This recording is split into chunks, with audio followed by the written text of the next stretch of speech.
नमस्कार, मी शुभांगी सचिन घाडगे, संचालिका Yashashri academy Umraj. Yashashri academy mobile देते अभ्यास या यूट्यूब चॅनलमध्ये आपणा सर्वांचे सहर्ष स्वागत. येत्या 18 जानेवारीला आपल्या ज्या काही नवोदयच्या परीक्षा होणार आहेत त्या नवोदयच्या परीक्षेच्या अनुषंगाने आपण मराठी विषयासाठी असणारे जे काही उतारे आहेत त्या उतार्यांचा आपण या ठिकाणी आज सराव करणार आहोत. हे उतारे घेण्यामागचा उद्देश काय आहे की उतारे सोडवताना मुलांना अनेक अडचणी येतात, मग त्या अडचणी येऊ नाहीत, मग ते उतारे कसे सोडवायचे याचा आपण या ठिकाणी सराव करणार आहोत. विद्यार्थी मित्रांनो, उतारा सोडवत असताना सर्वप्रथम आपण तो उतारा एकाग्र चित्तेने वाचणे आवश्यक आहे. उतारा वाचल्यानंतर त्या उतार्याचा आशय काय आहे तो अगोदर आपण काय केला पाहिजे, समजावून घेतला पाहिजे. आशय म्हणजे काय तर त्या उतार्यामध्ये कशाविषयी माहिती दिली आहे, काय स्थळ दिले आहेत, कुणा संदर्भात माहिती सांगितली आहेत हे आपण त्या उतार्यामध्ये व्यवस्थित वाचून समजून घेणे आवश्यक आहे. चला तर मग आपण उतारा बघूया. बघा, मी या ठिकाणी एक उतारा घेऊन आलेली आहे की बघा, उतारा बघा, सूर्यापासून 4था ग्रह म्हणजे मंगळ. हा ग्रह रंगाने लालसर तांबडा दिसतो. मंगळावर अनेक ठिकाणी ज्वालामुखी आढळले आहेत, ज्यामधील काही ज्वालामुखी अजूनही कार्यरत आहेत. निरीक्षणाद्वारे मंगळावर कालव्यांच्या खुणा आढळल्या आहेत, ज्यावरून असा अंदाज लावला जातो की पूर्वी या ग्रहावर पाणी असावे व या ग्रहावर देखील पृथ्वीप्रमाणे सजीव सृष्टी असावी. मंगळावरील ध्रुवीय भागात मोठ्या प्रमाणात गोठलेल्या अवस्थेत बर्फ आढळले आहेत. सूर्यमालेतील सर्व ग्रह व त्यांचे चंद्र गोलाकार आकाराचे आहेत, तर फक्त मंगळाचे चंद्र त्यांना अपवाद आहेत. आता मी इथं उतारा वाचलेला आहे. सर्वप्रथम मी काय म्हटलं की उतार्याचा आशय समजावून घेणे आवश्यक आहे. आशय म्हणजे काय, या उतार्यात कशाविषयी माहिती सांगितलेली आहे तर एकंदरीत पाहिलं तर याविषयी मंगळ या ग्रहाविषयी आपल्याला काय केलेली आहे, माहिती सांगितलेली आहे. तर आता आपण काय करूया, प्रश्न बघूया. तर प्रश्न बघा, पहिला प्रश्न काय, मंगळ ग्रहाचा रंग कोणता. याच्यामध्ये प्रश्नामध्ये जे काही शब्द दिलेले असतात त्या शब्दानुसार उतार्यात तो शब्द कुठं आहे तो सुरुवातीला पाहायचा. म्हणजे थोडक्यात बघा, मंगळ ग्रहाचा रंग कोणता. सुरुवातीलाच आपण पहिल्याच ओळीमध्ये वाचलेला आहे की सूर्यापासून 4था ग्रह मंगळ हा ग्रह रंगाने लालसर तांबडा दिसतो. मग ह्याचं उत्तर काय असेल विद्यार्थ्यांनो की काळा, पांढरा, निळा, तांबडा. तर याचं उत्तर काय येणार आहे, पर्याय क्रमांक 4. तर मंगळ ग्रहाचा रंग कोणता असेल तर मंगळ ग्रहाचा रंग तांबडा असेल. दुसरा प्रश्न बघा, मंगळावर पाणी वाहत असल्याचा अंदाज कशावरून लावता येतो. तर ह्या शब्दातील प्रश्न बघायचे ते आपण वाचताना कुठं वाचले जरा ते आठवायचं. बघा, मंगळावर पाणी वाहत असल्याचा अंदाज कशावरून लावता येतो तर बघा, बर्फ, कालव्यांच्या खुणा, पाऊस का सजीव सृष्टी. मग आपण वाचलेलं बघा, निरीक्षणाद्वारे मंगळावर कालव्यांच्या खुणा आढळल्या आहेत. बघा, ज्यावरून असा अंदाज लावला जातो की पूर्वी या ग्रहावर पाणी वाहत असावे व या ग्रहावर देखील पृथ्वीप्रमाणे सजीव सृष्टी असावी. आपल्याला काय सांगितलेलं आहे की मंगळावर पाणी वाहत असल्याचा अंदाज कशावरून लावता येतो तर मंगळावर निरीक्षणाद्वारे मंगळावर कालव्यांच्या खुणा आढळल्या आहेत, ज्यावरून असा अंदाज लावता येतो की पूर्वी या ग्रहावर पाणी वाहत असावे. मग कालव्यांच्या खुणा बघा, बर्फ, कालव्यांच्या खुणा, पाऊस, सजीव सृष्टी. मग या प्रश्नाचं उत्तर आहे कालव्यांच्या खुणा. तिसरा प्रश्न आहे बघा, मंगळाचे चंद्र गोलाकार आकाराचे आहेत, हे विधान सत्य, असत्य, खरे की निश्चित सांगता येत नाहीत. मग मंगळाचे चंद्र गोलाकार आकाराचे आहेत का नाही आपण शेवटच्या लाईन मध्ये बघा ते पाहिलं होतं. बघा, सूर्यमालेतील सर्व ग्रह व त्याचे चंद्र गोलाकार आकाराचे आहेत. इथंच तुम्ही थांबता आणि आपल्याला काय वाटतं की सर्व चंद्र गोलाकार आकाराचे आहेत, म्हणून आपण हे उदाहरण सत्य आहे असं समजून उत्तराला काय करतो, टिक करतो. पण त्याच्या पुढे स्वल्पविराम आहे, त्याच्या पुढे वाक्य लिहिलेलं आहे बघा, सर्व ग्रह व त्याचे चंद्र गोलाकार आकाराचे आहेत, तर फक्त मंगळाचे चंद्र त्यांना काय आहेत, अपवाद आहेत. याचा अर्थ मंगळाचे चंद्र त्यांना अपवाद आहे, याचा अर्थ मंगळाचे चंद्र गोलाकार नाहीत, ते त्याला काय आहेत, अपवाद आहेत. म्हणजे हे विधान काय आहे आपलं, असत्य आहे. पुढचा 4था प्रश्न आहे बघा, पातळ पदार्थ घट्ट होण्याची क्रिया म्हणजे. विद्यार्थी मित्रांनो, पातळ पदार्थ घट्ट होण्याची क्रिया म्हणजे काय असतं, तर गोठणे असते। ही प्रक्रिया म्हणजे काय असते, गोठणे असते। उदाहरणार्थ बघा, एखादा पातळ पदार्थ जर आपण पाणी घेतलं तर पाणी हे द्रव अवस्थेत आहे। जर त्याला आपण फ्रीजमध्ये ठेवलं आणि त्याचं आपण काय केलं, पाण्याचं द्रव अवस्थेतून स्थायू अवस्थेत रूपांतर होते। याचा अर्थ पाण्याचं काय होतं, बर्फ होतो। पाण्याचा बर्फ होणे म्हणजे ही क्रिया काय आहे, तर गोठणे ही क्रिया आहे। नंतर विद्यार्थी मित्रांनो, पुढचा प्रश्न आहे, अपवाद हे आहे। अपवाद हे काय आहे, नाम आहे, सर्वनाम आहे, विशेषण आहे का क्रियापद आहे। तर विद्यार्थी मित्रांनो, अपवाद म्हणजे काय असतं की अपवाद म्हणजे आपल्याला सांगितलेलं आहे की सामान्य नियमाच्या विरोधात जो काही शब्द असतो, जो काही गोष्ट असती, तो शब्द ती गोष्ट म्हणजे काय असतं, अपवाद असतं। इथं आपल्याला पण सांगितले की मंगळाचे चंद्र त्यांना अपवाद आहे, म्हणजे कशाचं तरी नाव आपल्याला दिलेलं असतंय। म्हणजे अपवाद हे काहीतरी नाव असते किंवा एखादी गोष्ट असते, म्हणजे ते सर्वनाम येणार नाही, विशेषण येणार नाही, क्रियापद येणार नाही, तर ते काय असणारे, अपवाद हे काय असणारे, नाम असणारे। अशा प्रकारे विद्यार्थी मित्रांनो, उतारा सोडवताना मी सर्वप्रथम काय केलं की उतारा व्यवस्थित वाचला, त्याचा आशय समजावून घेतला आणि त्यानंतर प्रश्नांची उत्तर काय केलेली आहेत, सोडवली आहेत। प्रश्नांची उत्तर सोडवताना हे विधान सत्य आहे का असत्य आहे हे प्रश्न नीट वाचणे आपल्याला काय आहे, आवश्यक आहे। प्रश्न पूर्ण व्यवस्थित वाचणे, त्या अनुषंगाने उतार्यात तसं वाक्य कुठं आहे ते बघणे आणि त्याच्या अनुषंगाने ती सगळं माहिती वाचणे आपल्याला गरजेची आहे। अशा प्रकारे आपण पुढचा उतारा बघूया। पुढचा उतारा बघा मी घेतलेला आहे, काय सांगितलेलं आहे बघा, काही माणसे आपल्याला भेटतात आणि नेहमी म्हणतात की मला खूप मोठे व्हायचे आहे, पण नेमके काय करावे हे कळत नसते। यांना एकच सांगावेसे वाटते की प्रत्येकामध्ये प्रेरणा या निरनिराळ्या असू शकतात। फक्त अभ्यासात प्रावीण्य मिळवणे म्हणजे बुद्धिमान असणे जणू एक समीकरणच बनले आहे। बघा काय म्हटलेलं आहे, फक्त अभ्यासात प्रावीण्य मिळवणे म्हणजे बुद्धिमान, म्हणजे जो अभ्यासात हुशार असतो त्यालाच आपण बुद्धिमान म्हणणे, हे आता आजकालचं काय आहे, समीकरणच बनलेलं आहे। प्रत्येक सजीवात एखादा बुद्धीचा घटक म्हणजे एखादी काय असते, त्याच्यामध्ये कला कौशल्य असतेच। प्रत्येकामध्ये काही ना काहीतरी काय असतं, कला कौशल्य असतेच, फक्त त्याला ते काय करायचे, ओळखण्याची गरज आहे। एकदा का हे कलागुण ओळखले गेले मग बाह्य प्रेरणेची गरज भासत नाही। आपल्या मुलांच्या रोजच्या वागण्या बोलण्यातून पालक, शिक्षक व मित्रमंडळींना पाल्यातले एकूणच कलागुण ओळखता आले पाहिजे।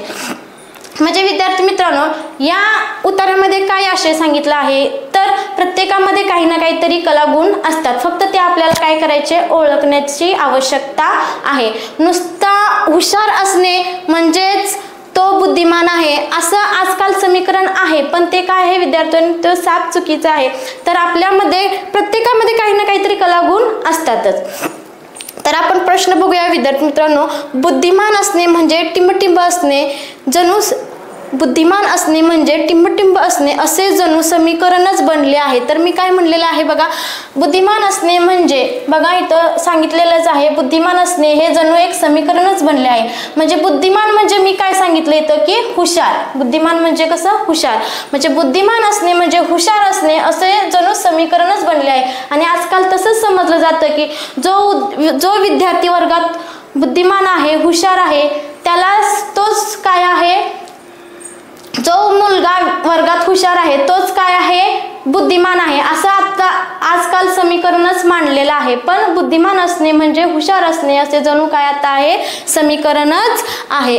तर दुसरा प्रश्न बघू विद्यार्थी मित्रांनो, मुलगा या शब्दाला समानार्थी शब्द खालीलपैकी कोणता नाही विचारले। आपण अर्धवट प्रश्न वाचतो आणि काय वाचतो, मुलगा या शब्दाला समानार्थी शब्द खालीलपैकी कोणता एवढंच वाचतो आणि उत्तर काढायला लागतो। पण इथं काय विचारलंय विद्यार्थी मित्रांनो, कोणता नाही। एकतर प्रश्न काय करायचे, पूर्ण वाचायचे, जेणेकरून आपलं उत्तर काय चुकू शकतं। त्याच्यामुळे पूर्ण प्रश्न वाचला म्हणजे आपल्याला समजतंय। पण आता इथं विचारले आपल्याला, मुलगा या शब्दाला समानार्थी शब्द खालीलपैकी कोणता नाही। यासाठी विद्यार्थी मित्रांनो तुम्हाला समानार्थी शब्द पाठ असणे आवश्यक आहे, ते तुम्ही पाठ करणे गरजेचे आहे। बघा, मुलगा या शब्दाला समानार्थी शब्द आत्मज आहे, सूत आहे, छोकरा आहे, तर तनया हा मुलग्याला समानार्थी शब्द नाही। तर विद्यार्थी मित्रांनो या प्रश्नाचं उत्तर आहे तनया. तनया हा शब्द मुलीला समानार्थी शब्द आहे. तनया हा शब्द कोणाला समानार्थी आहे? मुलीला समानार्थी आहे. जसं की तनया, तनुजा हे शब्द मुलीला समानार्थी शब्द आहेत. पुढचा प्रश्न बघा, एखादे काम करण्यासाठी प्रवृत्त करणारी शक्ती म्हणजे, तर बघा ते कौशल्य होणार नाही, कला होणार नाही, प्रावीण्य होणार नाही, तर ती काय होणार आहे? प्रेरणा होणार आहे. तुम्हाला कोणतंही एखादं काम करायचं आहे विद्यार्थी मित्रांनो, ते काम करण्यासाठी तुम्हाला प्रवृत्ती करणारी शक्ती म्हणजे ती काय असते? प्रेरणा. म्हणजे एखादं काम, उदाहरणार्थ तुम्हाला आता नवोदयची परीक्षा द्यायची आहे विद्यार्थी मित्रांनो, ती परीक्षा देण्यासाठी तुम्हाला सगळ्यांकडून, शिक्षकांकडून, विद्यार्थ्यांकडून काय मिळाली पाहिजे? प्रेरणा मिळाली पाहिजे. प्रेरणा मिळाली तर तुम्ही अभ्यास आणखी जोमाने करणार आहात. म्हणजे कोणतेही काम करण्यासाठी प्रवृत्त करणारी शक्ती म्हणजे कोणती शक्ती असते? तर प्रेरणा असते. पुढचा प्रश्न बघा, बाह्य प्रेरणाची गरज केव्हा भासत नाही? मग बघा त्याच्यासाठी ती मिळाल्यानंतर, कलागुणांची ओळख झाल्यावर, हुशार असल्यावर, बुद्धिमान असल्यावर. तर आता बघा विद्यार्थी मित्रांनो, इथं बघा इथं लिहिलेलं आहे बाह्य प्रेरणेची गरज भासत नाही. तर कधी? त्यासाठी आपल्याला आता सगळं इथले ओळ वाचावी लागणार आहे. फक्त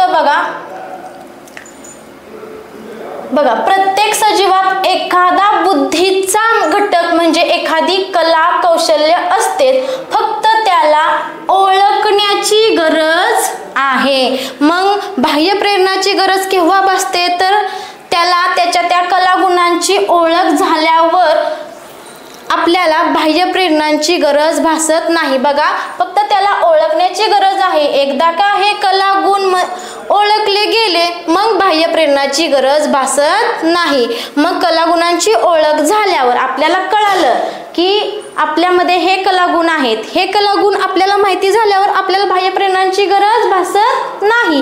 त्यानंतर पुढचा प्रश्न आहे, मित्र हे काय आहे? मित्र हे सर्वनाम आहे, नाम आहे, विशेषण आहे का क्रियापद आहे? तर विद्यार्थी मित्रांनो, यासाठी तुम्हाला नाम, सर्वनाम, विशेषण, क्रियापद या गोष्टी माहीत असणे आवश्यक आहे. नाम म्हणजे असतं एखादे दृश्य सजीव निर्जीव वस्तूच्या नावाला दिलेले ठेवलेले जे काही नाव असतं त्याला आपण काय म्हणतो? नाम म्हणतो. सर्वनाम म्हणजे आपला असतो तो, ती, ते, त्या, जो, जी, जे, ज्या, हा, ही, हे, ह्या, मी, आम्ही, तू, तुम्ही, कोण, काय, आपण, स्वतः अशी मूळ 9 सर्वनाम आहेत. विशेषण म्हणजे नामाबद्दल विशेष माहिती सांगणाऱ्या शब्दाला विशेषण म्हटलं जातं आणि वाक्याचा अर्थ पूर्ण करणाऱ्या शब्दाला आपण काय म्हणतो? क्रियापद म्हणतो. मग आता बघा मित्र हे काय आहे? तर मित्र हे सर्वनाम असू शकत नाही, विशेषण असू शकत नाही, क्रियापद असू शकत नाही. तर मित्र हे काय आहे? आपलं नाम आहे आणि ते काय आहे? आपलं सामान्य नाम आहे. पुढचा उतारा बघा विद्यार्थी मित्रांनो, जनतेला इंग्रजांच्या गुलामगिरीतून मुक्त करून देशाला स्वातंत्र्य मिळवून देणे हे देशभक्तांचे स्वप्न होते. कुणाचे स्वप्न होते?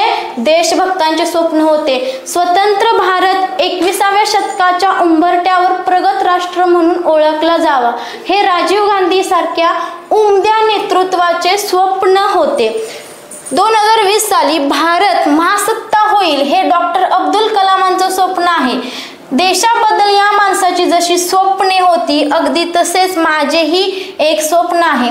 माझ्या स्वप्नातील भारतामध्ये प्रत्येक मतदार हा आपल्या मतदानाच्या हक्काविषयी जागृत असेल, योग्य माणसाचीच लोकप्रतिनिधी म्हणून निवड केली जाईल. म्हणजे आपल्याला काय सांगितलं आहे? प्रत्येक भारतामध्ये प्रत्येक मतदार हा आपल्या मतदानाच्या हक्काविषयी जागृत असेल. प्रत्येक मतदार म्हणजे प्रत्येक व्यक्ती हा आपल्या मतदानाच्या हक्काविषयी काय असला पाहिजे? जागरूक असला पाहिजे. आणि त्या जागरूकतेच्या अनुषंगाने योग्य माणसाची लोकप्रतिनिधी म्हणून निवड केली जाईल. त्यामुळे अब्राहम लिंकन यांच्या व्याख्येतील लोकशाही खऱ्या अर्थाने माझ्या भारतामध्ये अस्तित्वात असेल. म्हणजे याच्यामध्ये बघा काय सांगितलेलं आहे याचा आपण आता आशय समजावून घेतलेला आहे. आता यासाठी आपण प्रश्न बघूया विद्यार्थी मित्रांनो. पहिला प्रश्न आहे, देशभक्तांचे स्वप्न काय होते? तर पहिल्याच ओळीमध्ये लिहिलेलं आहे, जनतेला इंग्रजांच्या गुलामगिरीतून मुक्त करून देशाला स्वातंत्र्य मिळवून देणे हे देशभक्तांचे काय होते? स्वप्न होते. मग काय इथं बघा, इंग्रजांना गुलामगिरीतून मुक्त करणे, इंग्रजांना गुलामगिरीतून मुक्त करणे, प्रगत राष्ट्र करणे, भारत महासत्ता बनवणे, तर इंग्रजांच्या गुलामगिरीतून मुक्ती. तर ह्याचं उत्तर काय असणार आहे? इंग्रजांच्या गुलामगिरीतून मुक्ती. पहिल्याच लाईन मध्ये आहे बघा, इंग्रजांच्या गुलामगिरीतून मुक्ती. या प्रश्नाचं उत्तर काय असणार आहे? पर्याय क्रमांक 4. नंतर पुढचा प्रश्न आहे 2020ला भारत महासत्ता बनवण्याचे स्वप्न कोणाचे होते? लिहिलेलं आहे बघा, सरळ लिहिलेलं आहे 2020 साली भारत महासत्ता होईल हे डॉक्टर अब्दुल कलामांचं स्वप्न आहे. कुणाचं स्वप्न आहे? डॉक्टर अब्दुल कलाम. या प्रश्नाचं उत्तर आहे पर्याय क्रमांक 3. खालीलपैकी उमदा शब्दाचा समानार्थी शब्द कोणता नाही विचारले? उमदा म्हणजे थोर, श्रेष्ठ. मग बघा या ठिकाणी उमदा म्हणजे आहे श्रेष्ठ, उत्तम आहे, दर्जेदार आहे. तर ज्येष्ठ म्हणजे मोठा. मग कोणता अर्थ होत नाही उमदा या शब्दाचा? तर ज्येष्ठ हा अर्थ होत नाही. उमदा म्हणजे आपण थोर म्हणू शकतो, श्रेष्ठ म्हणू शकतो, एखादा पराक्रम करणारा थोर पुरुष असं म्हणू शकतो. म्हणून या ठिकाणी ज्येष्ठ हा शब्द उमदाला समानार्थी शब्द होणार नाही. ज्येष्ठ म्हणजे मोठा असणार आहे. नंतर पुढचा प्रश्न आहे लोकशाही हे टिंबटिंब आहे. लोकशाही हे नाम, सर्वनाम, विशेषण, क्रियापद. तर लोकशाही हे काय आहे? नाम आहे. मगाशी आपण सांगितले विद्यार्थी मित्रांनो, नाम, सर्वनाम, विशेषण, क्रियापद याच्या व्याख्या आपण पाहिलेल्या आहेत. 21व्या शतकाच्या सुरुवातीस प्रगत राष्ट्र म्हणून भारत ओळखला जावा हे कोणाचे स्वप्न होते? तर लिहिलेलं आहे बघा 21व्या शतकाच्या उंबरठ्यावर प्रगत राष्ट्र म्हणून ओळखला जावा हे राजीव गांधी सारख्या उमद्या नेतृत्वाचे काय होतं? स्वप्न होतं. तिथं लिहिलेलं आहे बघा, स्वतंत्र भारत 21व्या शतकाच्या उंबरठ्यावर प्रगत राष्ट्र म्हणून ओळखला जावं. तर हे कुणाचं स्वप्न होतं? राजीव गांधी यांचं स्वप्न होतं. पुढचा उतारा बघूया आपण. पुढचा उतारा बघा, उतारा नीट वाचणे, पूर्णविराम असणे, तिथे थांबणे हे आवश्यक आहे विद्यार्थी मित्रांनो. वाचताना कानामात्रा ह्या गोष्टी बघणे आवश्यक आहे. बघा, मैदानी खेळ म्हणजे असे खेळ जे मैदानावर खेळले जातात. या खेळामध्ये संपूर्ण शरीराची हालचाल होते. या खेळामध्ये काय होते? संपूर्ण शरीराची हालचाल होते. मैदानी खेळ खेळण्याने शरीर स्वस्थ राहतं, शरीराचा व्यायाम होतो आणि शरीर काय होतं? तंदुरुस्त राहते. मैदानी खेळ हे वेगवेगळ्या प्रकारचे असतात. काही खेळ हे एकट्याने खेळायचे असतात तर काही अनेक खेळाडू एकत्र येऊन खेळले जातात. या खेळांमध्ये क्रिकेट, फुटबॉल, उंच उडी, लंगडी, kho kho, kabaddi, badminton, basketball, throwball, पकडापकडी अशा विविध खेळांचा समावेश होतो. मैदानी खेळ प्रत्येक वयोगटाचे व्यक्ती आनंदाने खेळतात. म्हणजे प्रत्येक वयोगटाची व्यक्ती, त्याला काही वयाची मर्यादा नाही. प्रत्येक वयोगटाची व्यक्ती मैदानी खेळ हे आनंदाने खेळू शकतात. म्हणजे या उतार्याचा आशय काय आहे? तर या उतारामध्ये मैदानी खेळाविषयी माहिती सांगितलेली आहे. तर बघा पहिला प्रश्न बघा, मैदानावर खेळल्या जाणाऱ्या खेळास काय म्हटलं जातं? तर बघा पहिलाच आहे मैदानी खेळ म्हणजे असे खेळ जे मैदानावर खेळले जातात. मग काय आहे? शारीरिक खेळ, मैदानी खेळ, एकट्याचे खेळण्याचे खेळ, तर बैठे खेळ. तर काय आहे या प्रश्नाचं उत्तर? मैदानावर खेळल्या जाणाऱ्या खेळास मैदानी खेळ असे म्हटले जाते. पर्याय क्रमांक 2. खालीलपैकी कोणता मैदानी खेळ नाही? क्रिकेट मैदानी खेळ आहे, उंच उडी मैदानी खेळ आहे, पकडापकडी मैदानी खेळ आहे. कॅरम हा कसला आहे खेळ? मैदानी खेळ नाही. कॅरम हा इंडोर गेम आहे. नंतर मैदानी खेळाचा खालीलपैकी कोणता फायदा नाही? मैदानी खेळाचा खालीलपैकी कोणता फायदा नाही? तर त्याच्यामध्ये आपल्याला सांगितलेलं आहे बघा, या खेळामध्ये शरीर स्वस्थ राहतं, व्यायाम होतो, शरीर तंदुरुस्त राहते. पण कंटाळा येतो का आपल्याला मैदानी खेळामध्ये? नाही. म्हणून ह्या प्रश्नाचं उत्तर असणार आहे पर्याय क्रमांक 4. सांगितले आहे मैदानी खेळ खेळण्याने शरीर स्वस्थ राहतं, शरीराचा व्यायाम होतो आणि शरीर काय होतं? तंदुरुस्त होतं. आपल्याला कंटाळा येतो का मैदानी खेळ खेळल्यानंतर? नाही. कसरत या अर्थाचा कोणता शब्द उतार्यात आलेला आहे? कसरत म्हणजे काय? तर कसरत म्हणजे मेहनत, कष्ट. मग कसरतला समानार्थी शब्द बघा, या अर्थाचा शब्द आपल्याला पाहिजे आहे. म्हणजे मेहनत, कष्ट या अनुषंगाने कोणता शब्द उतार्यात आलेला आहे? तर कसरत म्हणजे खेळ होणार नाही, तंदुरुस्त होणार नाही, मैदान होणार नाही. व्यायाम केल्याने आपले मेहनत होते, आपलं कष्ट होतं. म्हणजे कसरत या अर्थाचा उतार्यात आलेला शब्द आहे व्यायाम. हे टिंबटिंब आहे. हे काय आहे? नाम आहे का सर्वनाम आहे? विशेषण आहे का क्रियापद आहे? मगाशीच सांगितलेलं आहे विद्यार्थी मित्रांनो, हे काय आहे? आपलं सर्वनाम आहे. सर्वनामे कोणते कोणते आहेत? तो, ती, ते, त्या, जो, जी, जे, ज्या, हा, ही, हे, ह्या, मी, आम्ही, तू, तुम्ही, कोण, काय, आपण, स्वतः अशी काय आहेत? ही आपली मूळ सर्वनामे आहेत आणि त्या अनुषंगाने हे आपलं काय आहे? सर्वनाम आहे. अशा प्रकारे विद्यार्थी मित्रांनो, आपण नवोदयाच्या परीक्षेसाठी आवश्यक असणारे 4 उतार्यांचा सराव इथे केलेला आहे. 4 उतार्यांमध्ये 5 प्रश्न आपल्याला प्रत्येक उतार्यामध्ये घेतलेले आहेत आपण. धन्यवाद.